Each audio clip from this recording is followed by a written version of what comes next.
Assalamualaikum warahmatullahi wabarakatuh. Berjumpa lagi dengan channel Kiki Faris. Kali ini kita akan membahas tentang tes bakat dan tes prestasi. Konsep dasar tes bakat adalah tes yang dirancang untuk mengukur kemampuan potensial seseorang dalam suatu jenis aktivitas dispesialisasikan dan dalam tangan tertentu. Tes bakat adalah tes kemampuan khusus, disebut juga tes perbedaan individual, tes yang terpisah, atau separity test. Karena bakat menunjukkan keunggulan atau keistimewaan kemampuan khusus bagi, maka tes bakat dapat juga disebut tes batas kemampuan atau forward ability test, atau disebut differential attitude test. Anastasi 1997. Faktor-faktor yang diungkap oleh tes bakat, yaitu yang pertama ada yang namanya tes kemampuan verbal, di mana kemampuan verbal ini kita sudah ketahui bagaimana dia bisa mengolah kata sehingga bisa menyampaikan kalimat-kalimat yang sesuai dengan bahasa yang baik gitu. Lalu yang kedua yaitu kemampuan numerikal, kemampuan spasial, kemampuan perseptual, kemampuan reasoning, kemampuan mekanik, kemampuan memori, kemampuan klerikal, kreativitas. Jadi ada 9 faktor-faktor yang diungkap dalam tes bakat. Tes prestasi akademik. Jadi kita masuk ke materi yang kedua, yaitu tes prestasi akademik. Tes prestasi akademik adalah salah satu alat ukur hasil belajar yang dapat mencakup semua kawasan tujuan pendidikan. Benjamin S. Bloom dalam Azwar 2023 membagi kawasan tujuan pendidikan menjadi 3 bagian, yaitu kawasan kognitif, kawasan afektif, dan kawasan psikomotorik.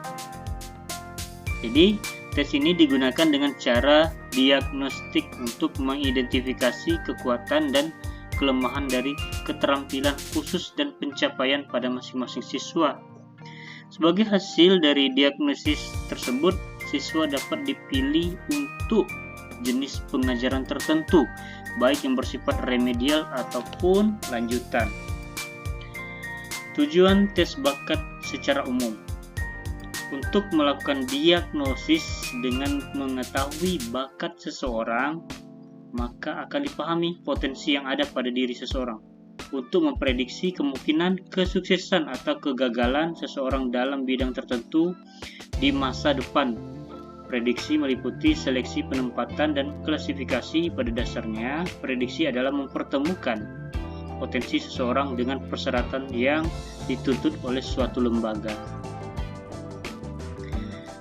Tujuan tes prestasi akademik dapat dilihat sesuai dengan fungsinya, yaitu yang pertama ada namanya fungsi penempatan, yang kedua fungsi formatif, yang ketiga fungsi diagnostik, yang keempat yaitu fungsi sumatif.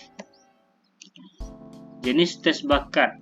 Tes bakat untuk perguruan tinggi ada namanya SAT, verbal, meliputi antonim, analogis, synthesis complication, reading comprehension.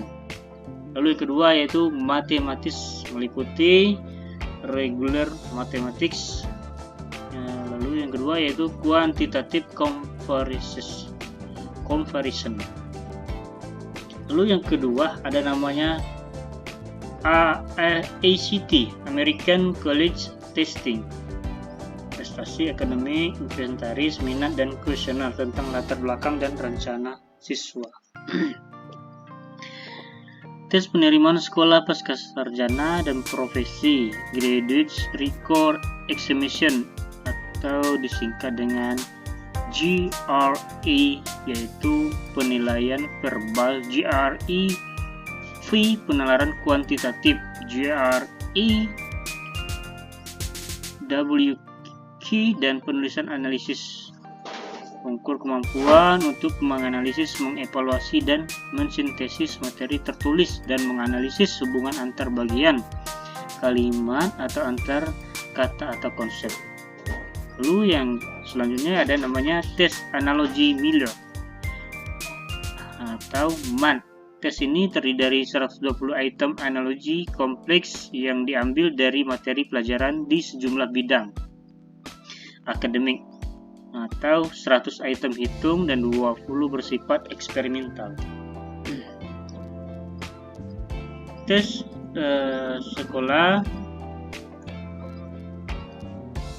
mencakup item serupa dengan yang ditemukan pada tes bakat skolastik, termasuk ukuran, kemampuan verbal, dan numerik.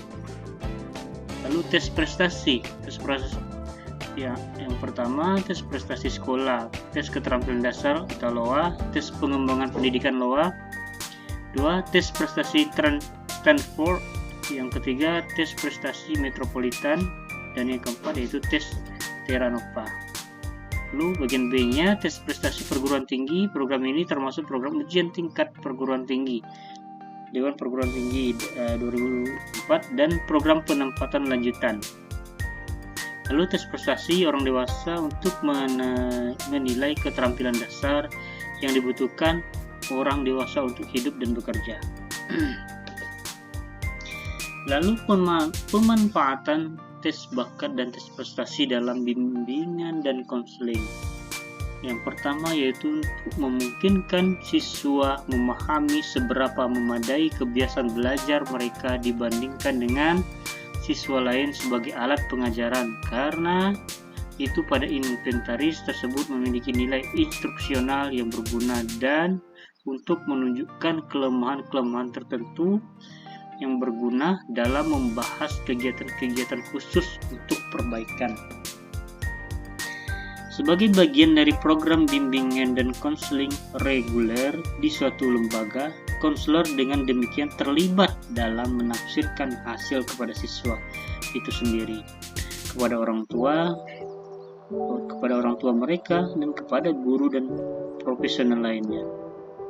Kesimpulan, individu menghadapi berbagai tes kemampuan selama tahun-tahun di pendidikan formatif, dan konselor harus terbiasa dengan skor bakat dan prestasi sebagai arti dan bagaimana tes tersebut digunakan dalam mengambil keputusan pendidikan. Jadi di dalam dunia pendidikan yang formal tentunya konselor harus bisa memberikan suatu hal yang bisa membantu peserta didik dalam untuk bisa menampilkan bakat dan prestasi peserta didik. Sementara penilaian bakat mencerminkan kemampuan seseorang untuk mempelajari pengetahuan atau keterampilan tertentu. Penilaian prestasi mengacu pada mengukur pembelajaran konten sebelumnya. Terima kasih. Itu saja yang dapat kami tampilkan. Mudah-mudahan ada manfaatnya. Kami akhiri. Wassalamualaikum warahmatullahi wabarakatuh.